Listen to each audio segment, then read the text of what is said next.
Welcome back, beautiful people, to another episode of the BambooSZN Podcast, the podcast where we hear stories of transformation, resilience, and growth. This podcast is sponsored by Dorian Wormsley Wellness, a wellness business created to help you build a strong body and clear mind through sobriety and fitness. Now, my guest today is not only someone who helped me start my coaching journey, she's also someone who catapulted her own, has helped create a nonprofit helping those in need, a mother, a wife, an amazing fitness coach as well. I bring you Steph Terrell. Hello. Oh, I said it right. Okay, cool. I was nervous. I was gonna say the wrong name. You got it. Now, before we get started, are you nervous? Very. Good. That's good. Good for you. It'll pass. Time will pass. You'll be all right. Now, if you had to describe yourself in 3 words, what would you say? Who is Steph Terrell? Passionate, caring, and motivated. And what would you say motivates you? My family and the legacy that I want to leave behind and serving others. Okay. So I'm excited to hear a little more of your story. Like I've known you for at least since 2018. So 6, however many years. You were my first coach. Worked for you and your husband. So your husband was on the podcast, one of my first guests, Max Terrell. And you guys been married how long now? 7 years. Yeah. 7 years. Wow. And what's something you're proud of lately that maybe nobody sees? That nobody sees.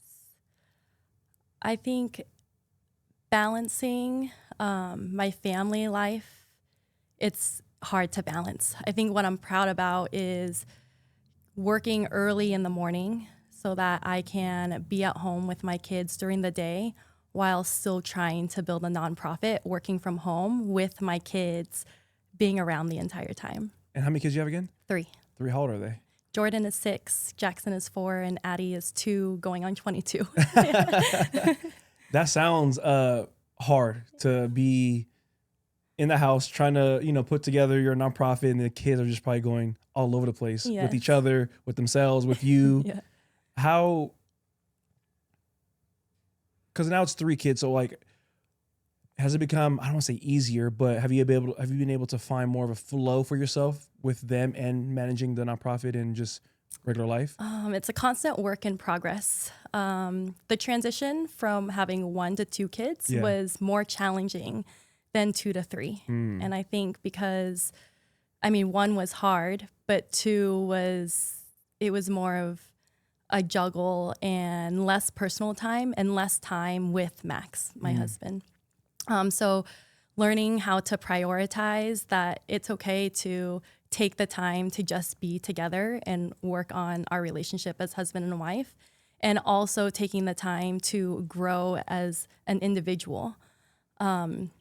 And then throwing in a 3rd was just adding to it. Spice things up. Yeah. But balancing the home life and the work life is something that I'm constantly trying to work on. Yeah. And sometimes the line between, family being the number 1 priority and my passion, but also having a purpose outside of being a husband, a wife, and a mother, it can get blurry sometimes. Wow. And so that's probably one of my deepest struggles and one of the things that I have the most guilt about. But yeah. Why do you have guilt?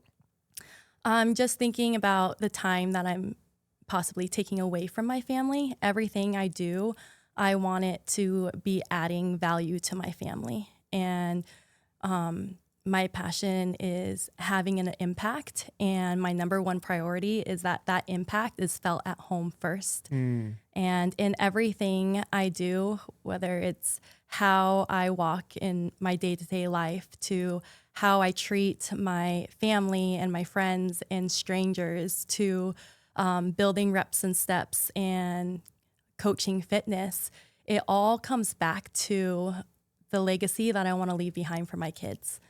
And that legacy is instilling love and compassion and serving others and working hard, and having the courage that it takes to do all of those things to chase after your dreams. So I have been working on focusing on filtering things through a lens and defining success as not my achievements and not my name being attached to those achievements, but how my kids say my name and how they talk about me behind closed doors and one day when I'm no longer here, and how they choose to lead their lives and chase after their dreams, and how they have an impact on their family and friends and our community. Wow, well said. Breathe. It's gonna be okay. That was beautiful. And I think that's amazing that you are showing them by example of a lot of good things, especially giving back. I don't know how many people show their kids that at such a young, early age. And I think it's very important because at any given moment, it could be you in that person's shoes of being less fortunate in whatever way that is.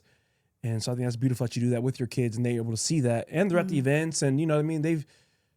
It's crazy. I've seen you from first baby pregnant all the way to the third. It was like growing up with your kids in a sense, you know what I mean? Especially the first two, when we worked at Orange Theory together. And so you did mention reps and steps. Mm-hmm.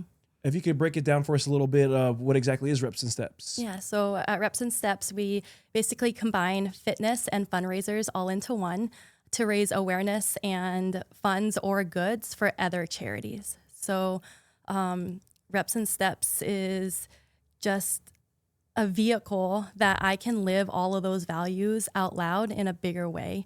Monica and I created Reps and Steps because we were so passionate about giving back to the community in so many different areas and causes. There's so many different needs. And we used to host so many fundraisers at Orange Theory Fitness, and that was our vehicle to do that work. So when we parted ways, we were like, okay, we can do this on a bigger scale. And Reps and Steps was born 3 years ago. Wow. What's the anniversary? It's January 29th, 2022. Oh, so you just hit three years not too long ago. Yeah. Okay. And were you always into the giving back aspect, or was it when you were working at Orange Theory that kind of like started it? I've always been really in tune with giving back. And I honestly, I was thinking about where that stems from. And I was adopted when I was 2 weeks old. And when I was studying in college, my ultimate goal was to get my master's in social work because I wanted to help other kids. And I was very lucky that before I was even born, my adopted parents knew that they were going to get me. But you hear so many stories about kids in foster care and whatnot. So that's always been a driving force in me is to try to give back. So being adopted at a young age kind of kickstarted that at a young age. Yeah. Now, we'll touch on that. Like being adopted at 2 weeks old, we don't know nothing at 2 weeks, right? I don't think so. At what point in age did you realize like something was different? So I grew up knowing that I was adopted. There's never a time that I didn't know. Yeah. My parents did a really good job in just instilling that and making that something just a beautiful life story and something to be grateful for. Yeah. Have you ever been in contact with your birth parents? I have not. Is there ever something you've thought about? Yeah, definitely. It's kind of overwhelming for me to think about how to start that process. Yeah. So that's pretty much why I haven't, but it's always been in the back of my head to find my biological parents and to also know if I have any blood brothers and sisters. I'm an only child. Yeah. So. Do you ever done like 23andMe or anything like that? Mm-mm. Yeah, don't do it. Because I just saw something on 23andMe. They're going bankrupt and selling people's information. I did it. You did? Yeah, and I need to go on there and delete my stuff. I don't know what they're going to do with it. And Ancestry, I did that one too. Did you find relatives? Mm-hmm. Nobody didn't know. I mean, there's like, it shows so many people. It's like a second, third, fourth cousin, where we may have the same great grandmother.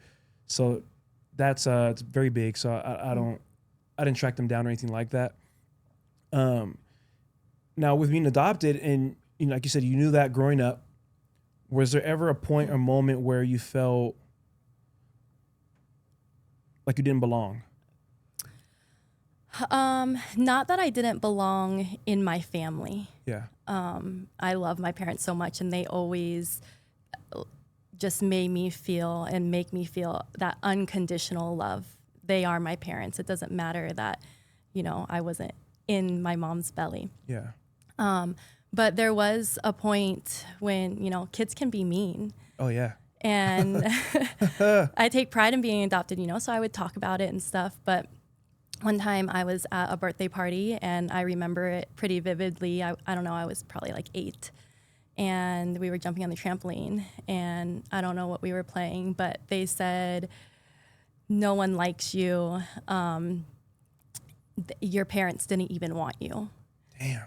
And, you know, I don't believe that, but that always sticks in my head when, you know, when I'm a little discouraged or whatnot of, man, am I enough? Was I enough? And, you know, I have never met them, so I don't know the truth, but the story that my parents have relayed to me is that they were very young and they wanted to go to college, and they still wanted to get married one day and have kids, but it was just not the right time, and they wanted the life that was best for me.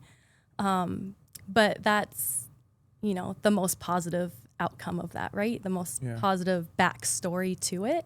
So I want to believe it, but then, you know, that kid's voice kind of plays in my ear of, am I just... To this day still? Sometimes, not a lot, but sometimes.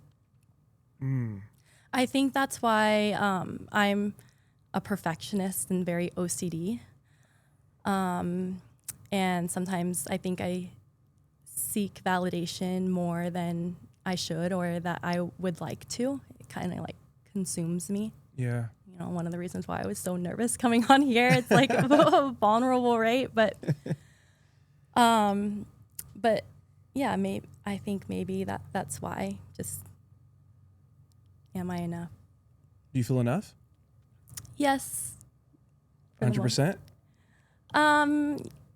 I mean, I guess not 100%, but I am surrounded by so many amazing family and friends that support me. And I also, you know, I'm proud of the things that I have done. I'm proud of my family. So when I think of that, then I think I am enough. But I was just going to ask, like, so when you have those moments of doubt or discouragement, what are the things you probably tell yourself or remind yourself, or what helps you get out of that?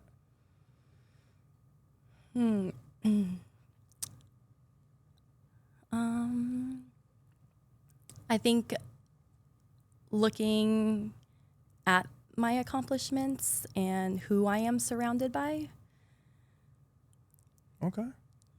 That's good. Yeah. Yeah. Everybody's different. Different things will remind you of who you are and what you're capable of. Mm-hmm. I have a question. I had a workshop recently, and something came up with this woman who was a mother.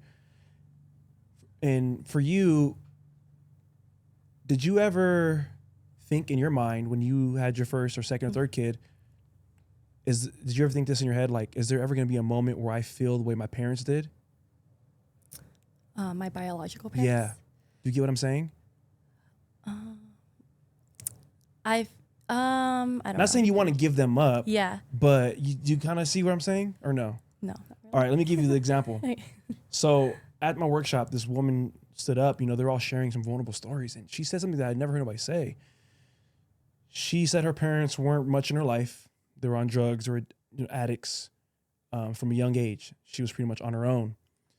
And so when she had her first son, the thought in her mind came like, at what point am I going to become my parents?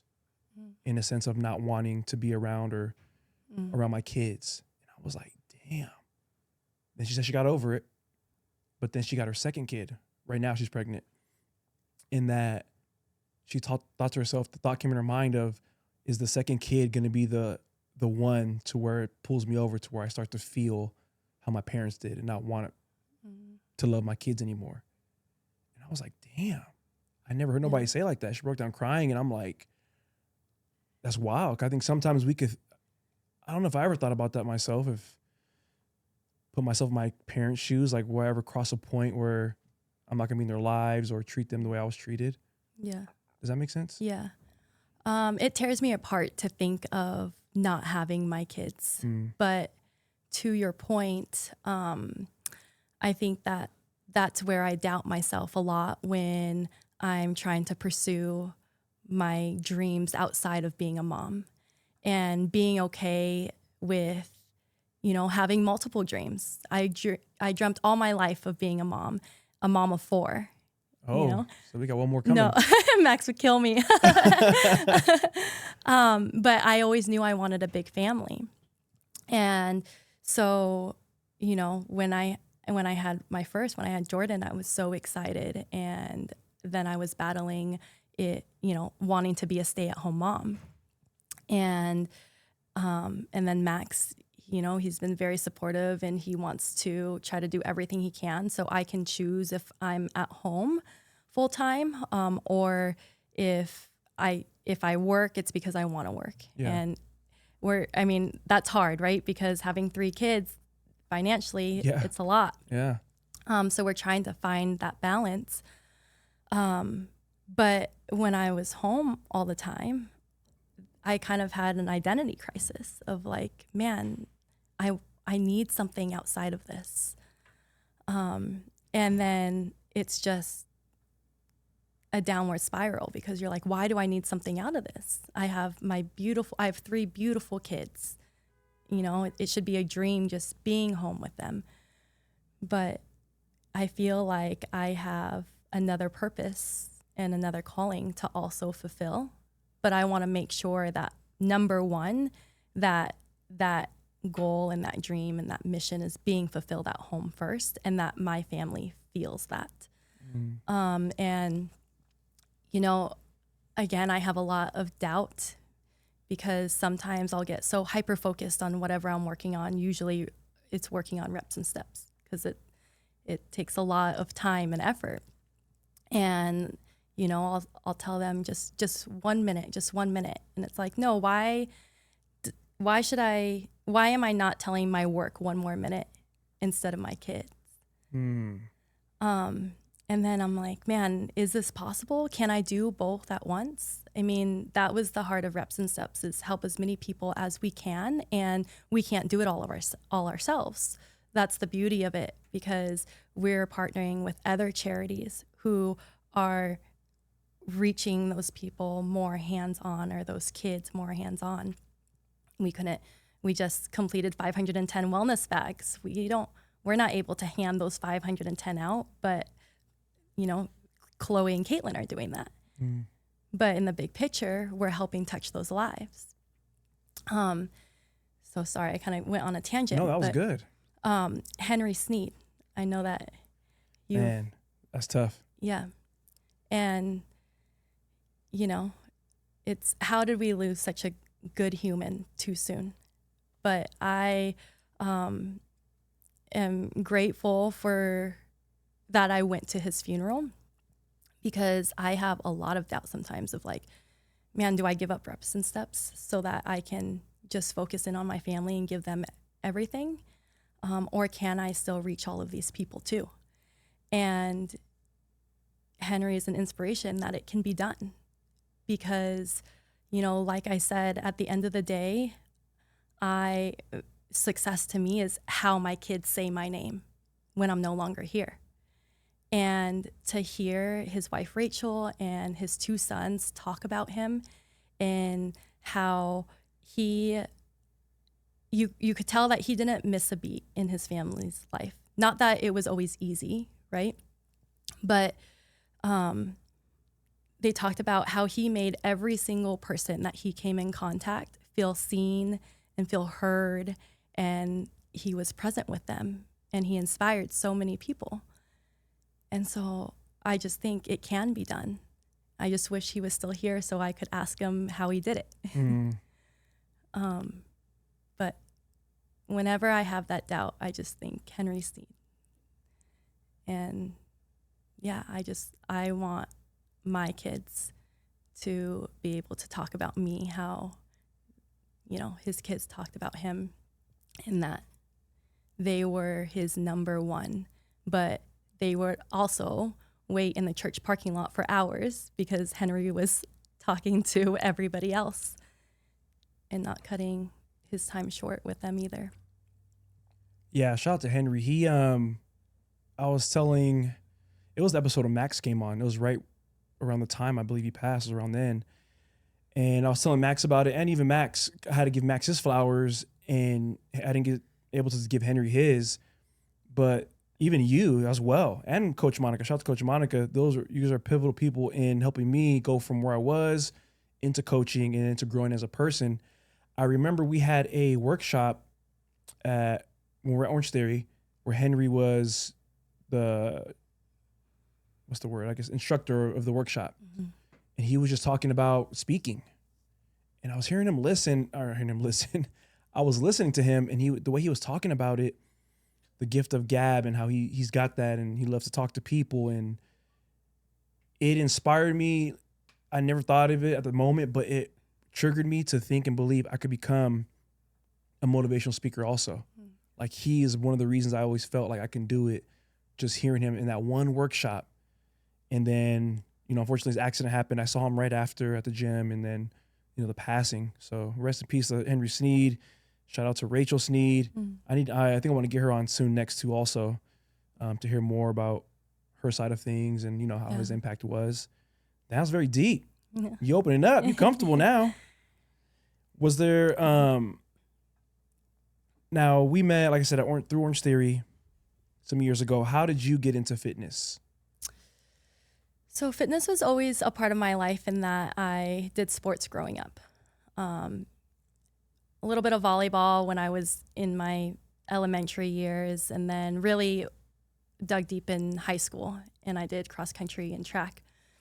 And I loved the challenge.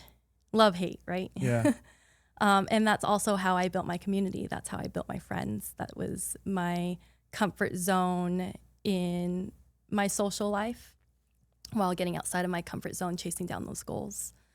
And then I went to college and was on the crew team and did triathlons and ran. After I graduated college, I kind of lost that. I lost the motivation. I was working and lost the confidence, and got to a place where I was just didn't feel good about myself physically, and that brought on, mentally, emotionally. And then I just started going to group fitness classes at LVAC. And the instructor, Stephanie, and it was body attack, body combat, Les Mills programs. And I was like, man, it brought me back. I just felt good again. I wanted to go work out. And then I was like, I want to make people feel like this. Yeah. And so those were the first programs I got certified in. They talk about fitness magic, and I had experienced that firsthand, and I wanted to be able to give that to others. And then I went to school for psychology, said I wanted to become a social worker, but I was going to take a year off before I got my master's, and then didn't go back to school.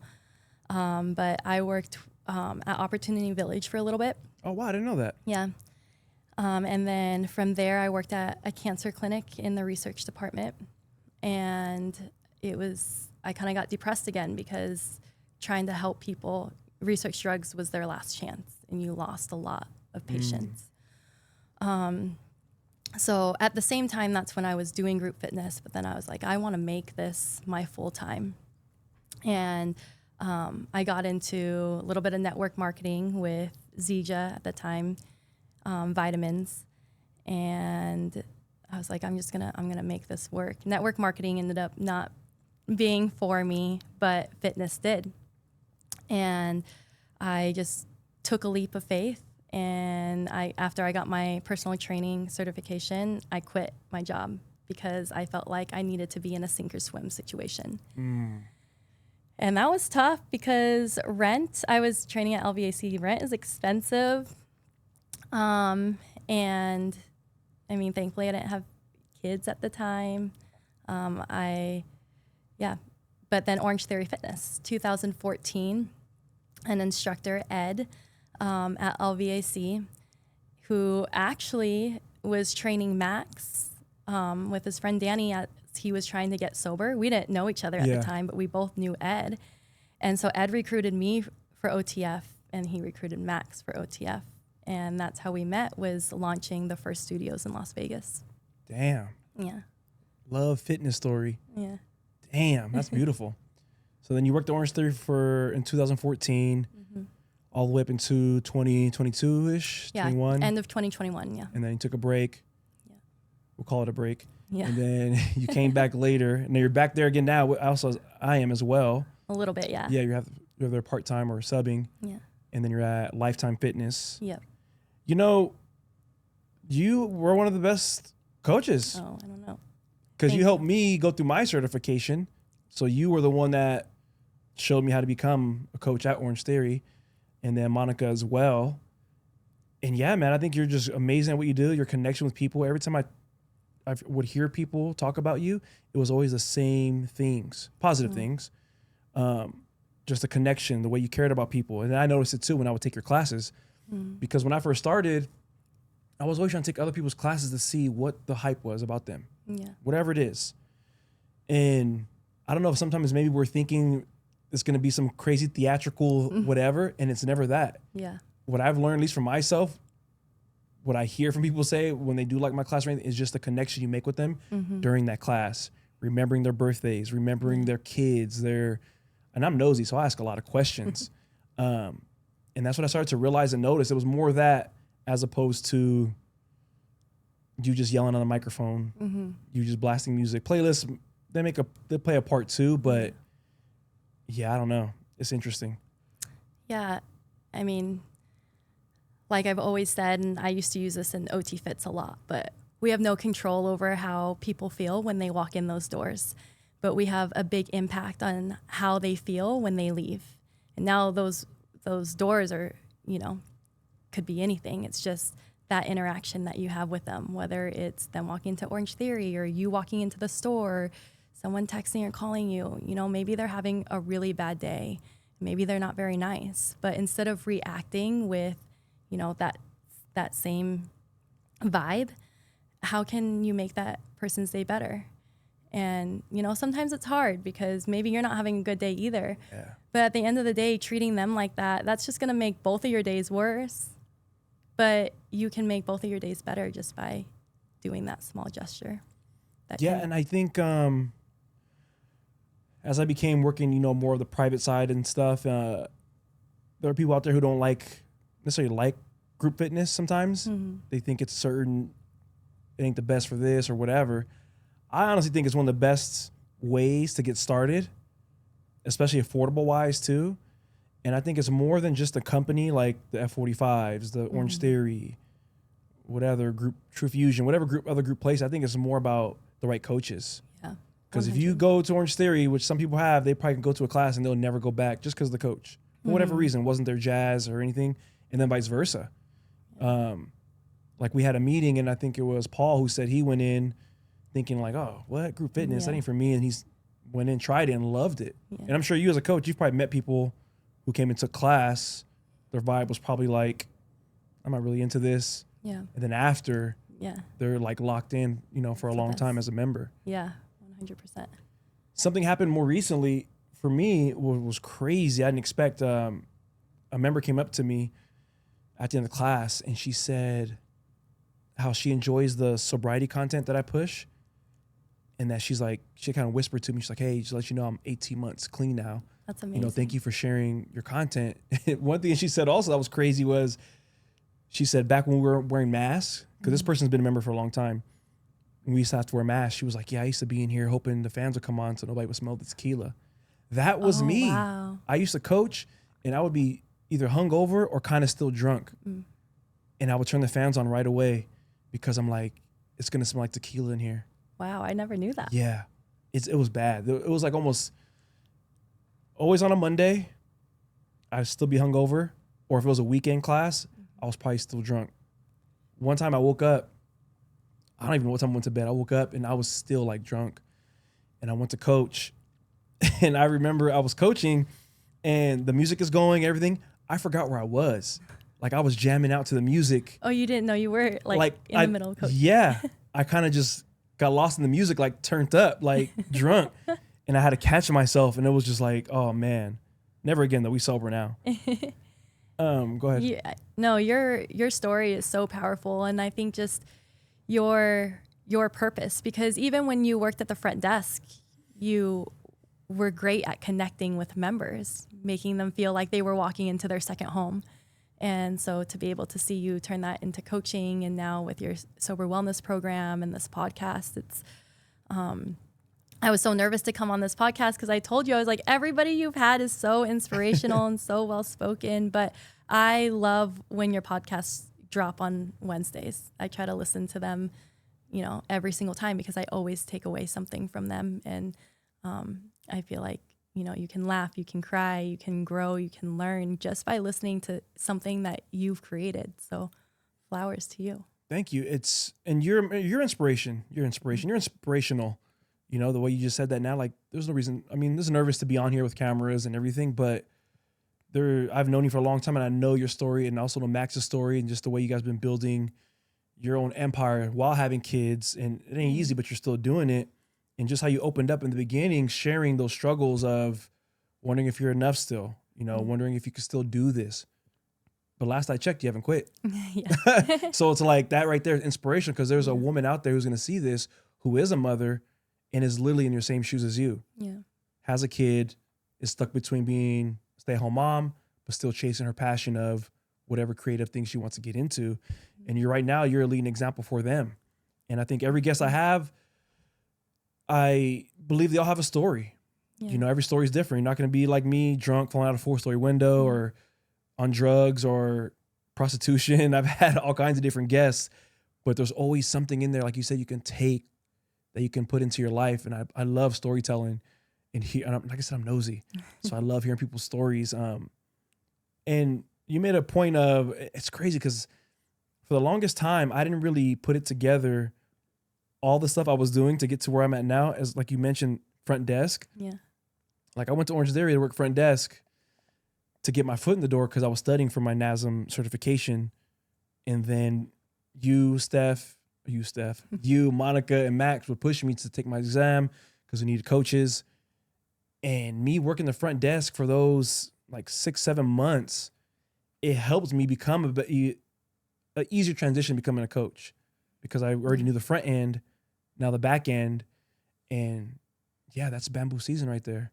Planting the seed, didn't even know what I was doing. Yeah. And then it all turned out later on in life.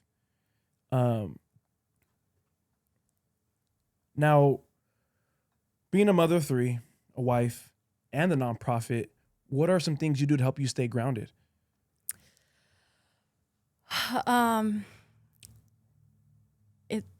That's a work in progress, because Max and I joke all the time about how we feel like we're in a blender.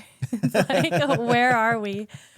And I always say, I want to work on it. I was listening to one of your podcasts about the word try, and I'm like, man, I need to change that word, because I can say all day long, I'm going to try, but when am I going to take the action on it? So, and it's hard because early morning is when I feel like I need to ground, because that's starting my day. But, I wake up at 4 a.m. and I'm training clients or coaching classes at 5 a.m.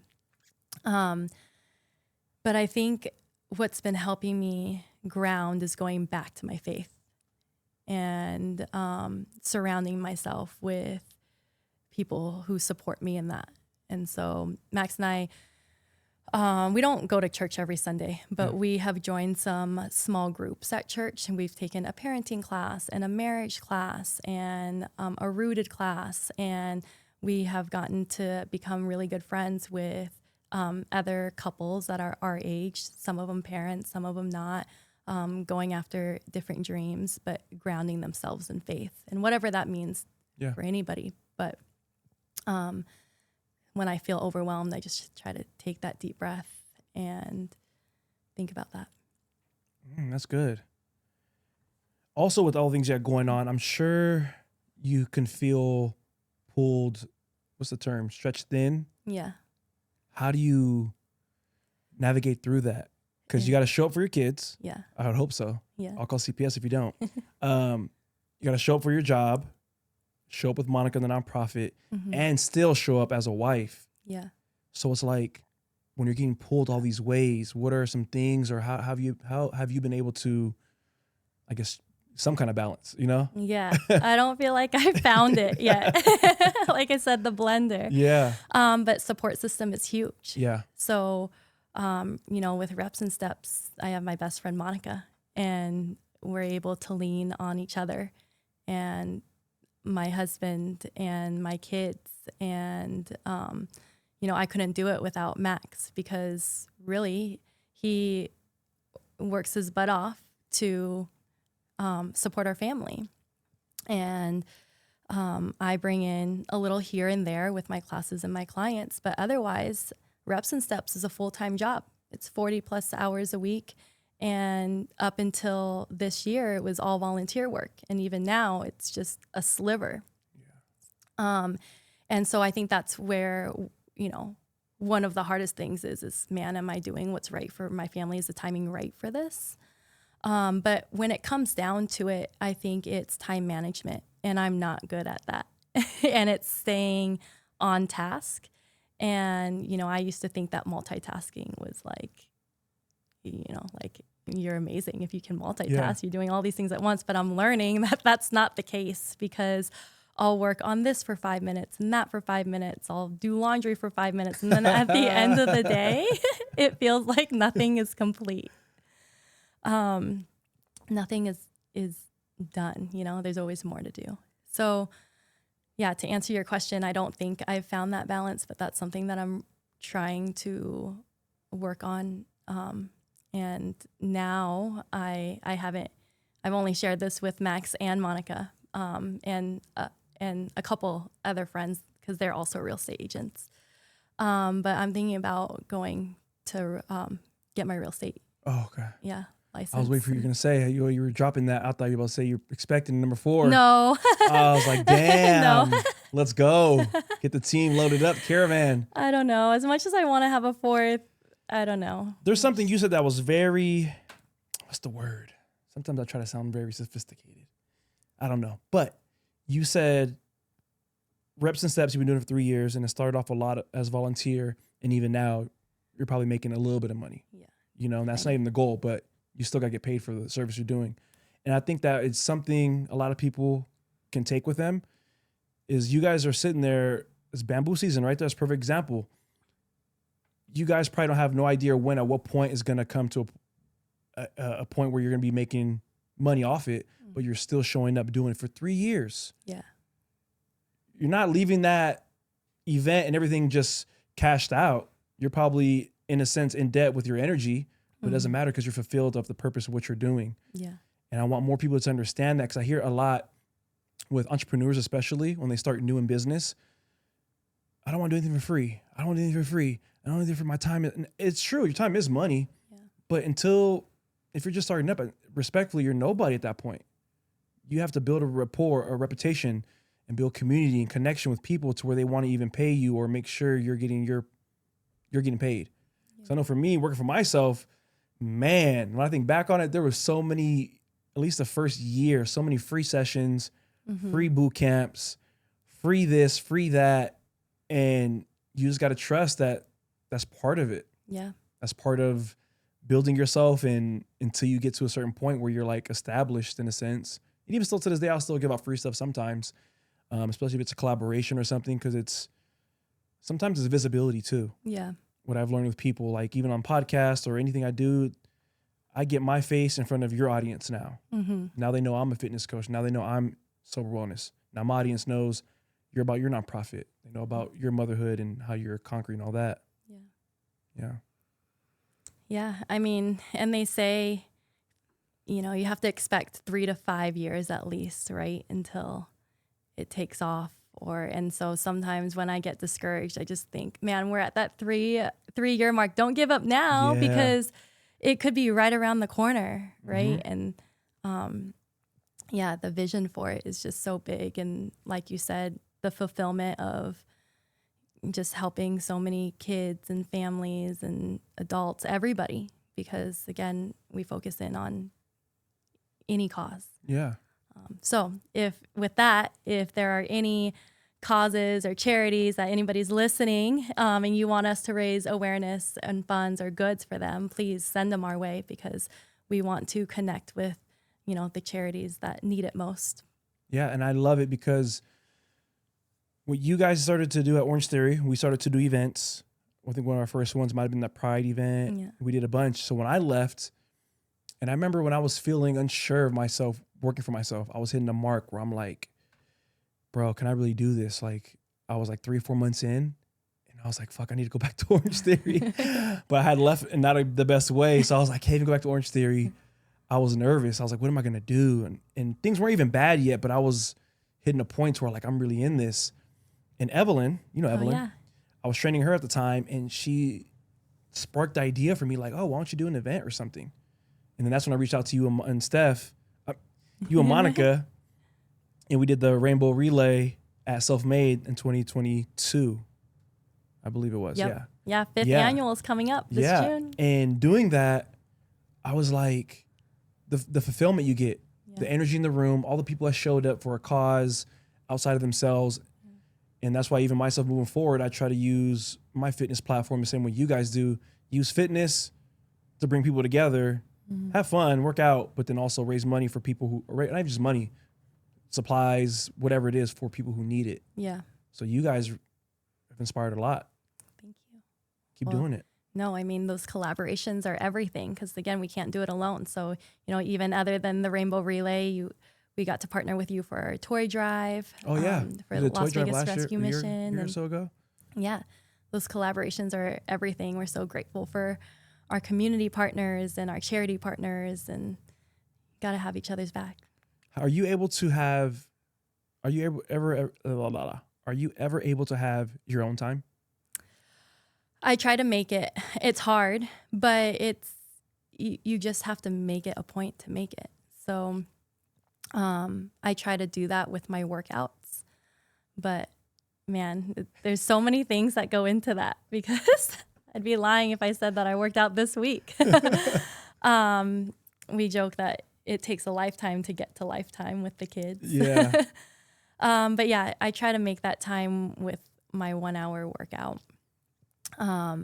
But when I don't get that time, it's my fault, as much as I want to blame everything else, because sometimes I use that time to be scrolling on my phone. We all been there. Like, that's not okay. That was my time, but that didn't do anything for me. Didn't add any value. I don't feel any better. I still feel like I'm in chaos. But I think that's important to make that time for yourself, because, like they say, you can't pour from an empty cup.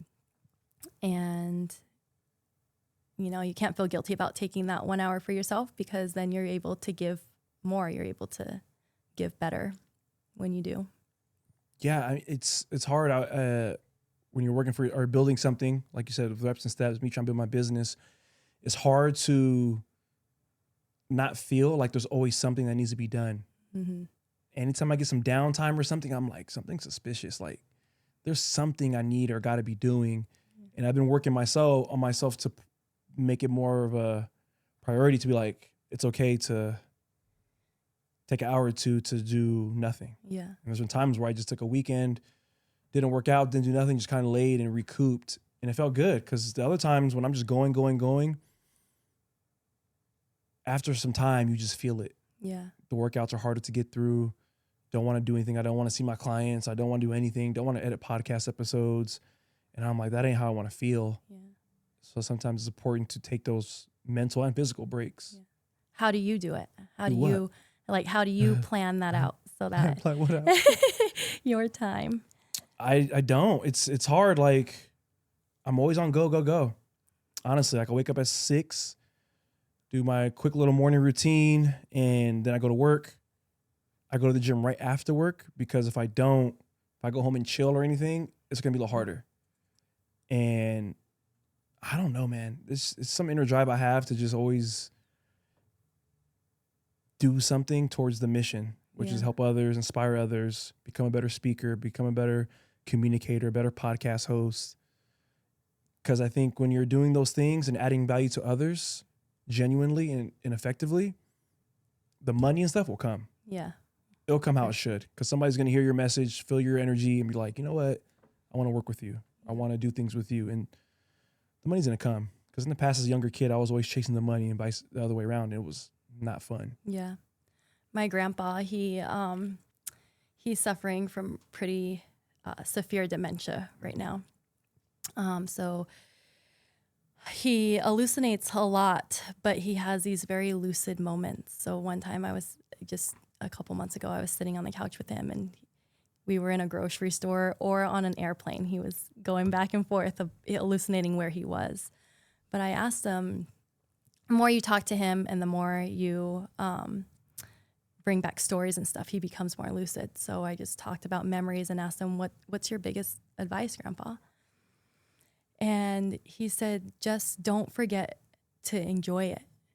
Don't forget to enjoy life. You work, and you achieve something, but then you just think, what's next? You want more. And not that that's good. You should always look to be better. You should always look to, what else, but don't get so lost and caught up that you also forget to enjoy what you work so hard for. And just enjoy your family, he said. And he was like, I don't know, maybe we're not even here. Maybe we're in heaven right now. Oh, that's what he said? Yeah. But, Max also refers to that. He's like, if you believe in afterlife or whatever, but he's like, man, right now is the paradise. Don't miss it. Just take it all in, be present, enjoy the kids because it goes by so fast. Or if you don't have kids, just enjoy the moment, enjoy the company, enjoy, what you've worked so hard for. Max is good, man. I always tell him he needs to be a motivational speaker. He does. I've been telling him forever to have a podcast, be a motivational something, speaker. Because he's good at just hyping up. I sucked at sales, and he made me feel like I can sell. And at that time, I thought they were expensive memberships, $129 a month, $149 a month. Now I'm like, that's a deal for unlimited training. Oh, and he used to be so good with our sales meetings and hyping it up, and he's good, man. I was gonna ask you. Oh, so if you could talk to your younger self, what would you say to her? Don't be afraid to fail. Just do it. I think that's still what I would tell myself, just don't let the perfectionism, the OCD of, what if I do fail? Don't let that stop you. Let that fuel you. That's good. That's powerful. What has motherhood taught you about yourself? That question is deep. Dig.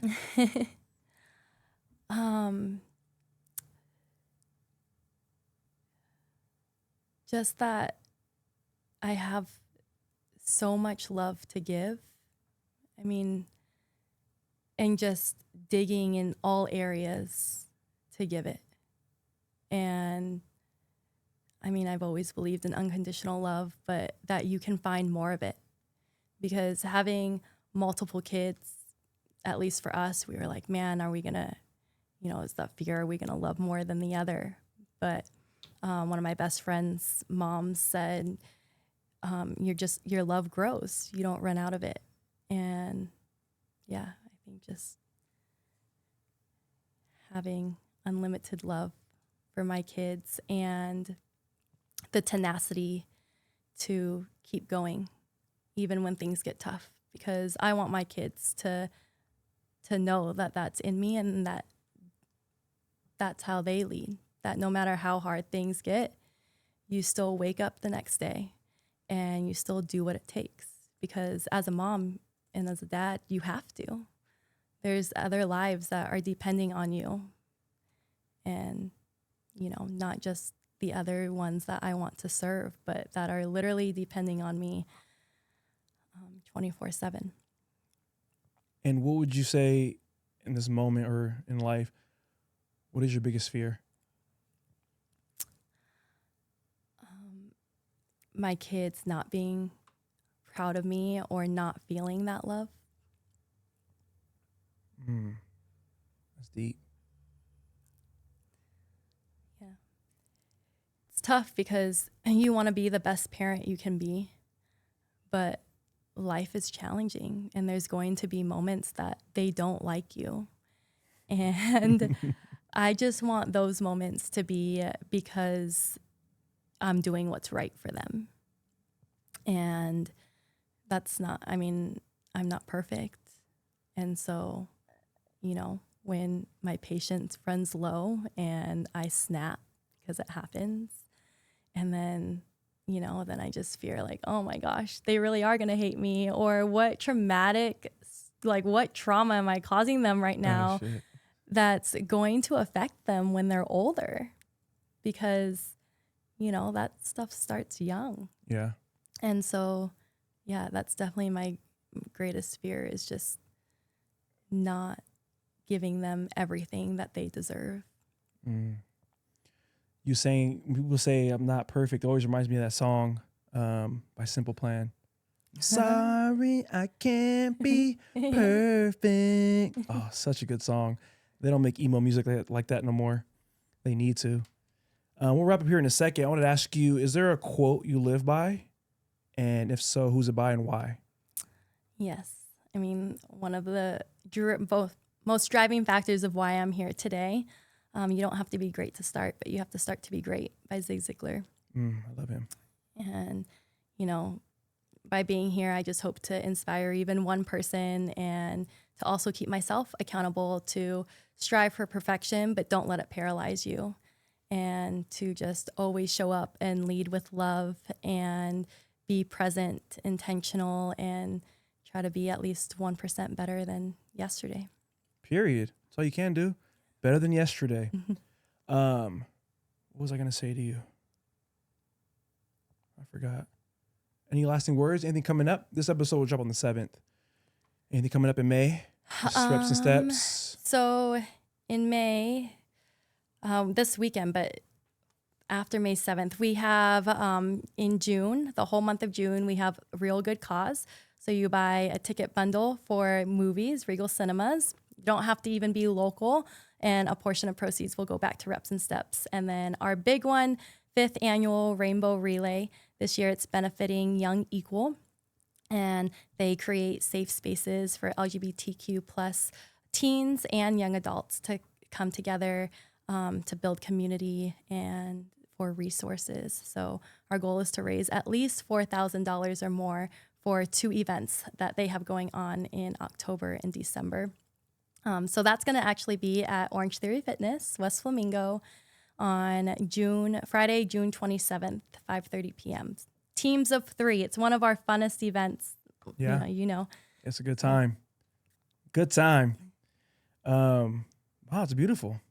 I appreciate you making time, because we know you stretched in already. No, thank you so much for having me. I really appreciate this opportunity to share my story, but most importantly, to help me grow, because I think everybody, I hate using everybody.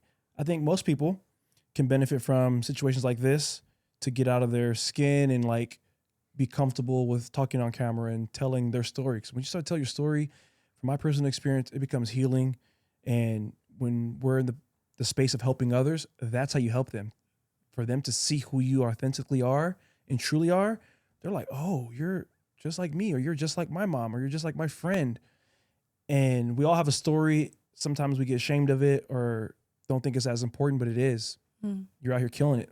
3 kids, 4, including Max. I know he gets. But yeah, once again, thank you so much for not only coming on here, but inspiring me through years, supporting me, what I do, helping me become a better coach. It's cool. We're back working again at Orange Theory. Love your husband. He's fucking amazing man. I swear he's great. Any lasting words? Thank you so much for having me. All right. I got a word for you. I know you love my ending words. Do not be too busy with life or with your self-love or self-care that you don't make time to make genuine connections with people. Sometimes we get so caught up in our busy lives, our Pilates routine, our yoga routine, that we don't make time for those people who want to spend time with us. You might need to say no to Pilates or yoga one day to go sit and have a coffee with somebody. Little do you know that one conversation might help them mentally, might make them feel better. And also, honestly, yourself also. I've been guilty of that to where I don't want to hang out with nobody if it doesn't revolve business or leveling up. But as I started to scale back and make time for those people, man, a simple coffee with somebody, a simple conversation can uplift and change everything. So don't be too busy with your life to make time for those genuine connections. You won't regret it. 2 words, keep growing.